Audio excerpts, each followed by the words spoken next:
സ്വന്തം കയ്യിൽ നിന്ന് പണം മുടക്കി 13 ഓട്ടോറിക്ഷകൾ വിളിച്ച് കുട്ടികൾക്ക് യാത്രയൊരുക്കിയ ആ മനുഷ്യന്റെ പേര് സുൽഫിക്കർ അലി എന്നാണ്. പാലക്കാട് ഓങ്ങല്ലൂർ സ്വദേശിയായ സുൽഫിക്കർ അലിയുടെ നല്ല ഇടപെടലിന്റെ കഥ കാണുക.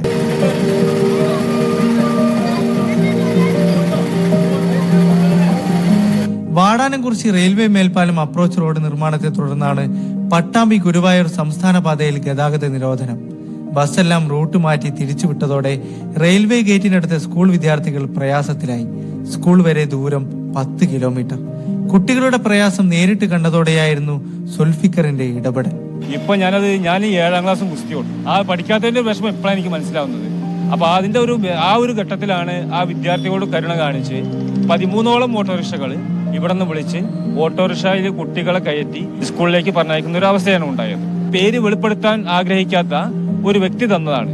1500 രൂപ ആ വ്യക്തി എന്റെ കയ്യിൽ തന്നു. ആ പൈസ ഇതിനോട് വിനിയോഗിച്ചിട്ട് ബാക്കി വല്ലതും ഉണ്ടെങ്കിൽ കയ്യിൽ വെച്ചോ എന്ന് പറയുകയും ചെയ്തു. നിത്യരോഗിയായ സുൽഫിക്കറിന്റെ ഏക വരുമാനം ഭാര്യ സഫിയയുടെ താൽക്കാലിക ജോലി മാത്രം. ഈ മാസത്തെ വീട്ടുവാടക കൊടുത്തിട്ടില്ല. പക്ഷെ ഭർത്താവിന്റെ നല്ല പ്രവൃത്തിക്ക് കൈയടിക്കുകയാണ് സഫിയ. ഇത് ഏറ്റവും വലിയ സന്തോഷം. കാരണം ഞങ്ങൾക്ക് മക്കളില്ലാത്ത വിഷമം, മറ്റു മക്കളെ ബുദ്ധിമുട്ട് അനുഭവം നമ്മളെ മക്കളും ഈ സമയത്ത് ഉണ്ടെങ്കിൽ ഇതുപോലെ ഒരു ബുദ്ധിമുട്ട് അനുഭവിക്കുകയാണെന്ന് അറിയാലോ.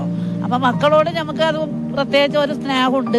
നല്ല ഇടപെടൽ സുൽഫിക്കർ അറിയാതെ ഫോണിൽ പകർത്തിയത് തൊട്ടടുത്ത കടക്കാരൻ.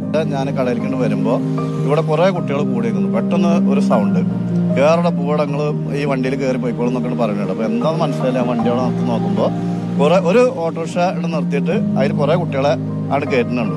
അപ്പൊ ആള് അങ്ങടെ ഉണ്ടാക്കുന്നത് തിരിഞ്ഞ് നോക്കുമ്പോ സുൽഫിയാണ്. അപ്പൊ ഞാൻ വിളിച്ചിട്ട് ചോദിച്ചു, സുൽഫി ഇത് എന്താ സംഭവം ചോദിച്ചു. അനക്കൊല്ല ലോട്ടറി അടിച്ചു ചോദിച്ചു. സുൽഫിക്കറിന്റെ വീഡിയോ വൈറലായതോടെ സ്വകാര്യ ബസ്സുകൾ സ്കൂൾ സമയത്ത് റെയിൽവേ ഗേറ്റ് വരെ പ്രത്യേക സർവീസും തുടങ്ങി. സുൽഫിക്കറിന്റെ നല്ല ഇടപെടലിലൂടെ വന്ന വലിയ മാറ്റം.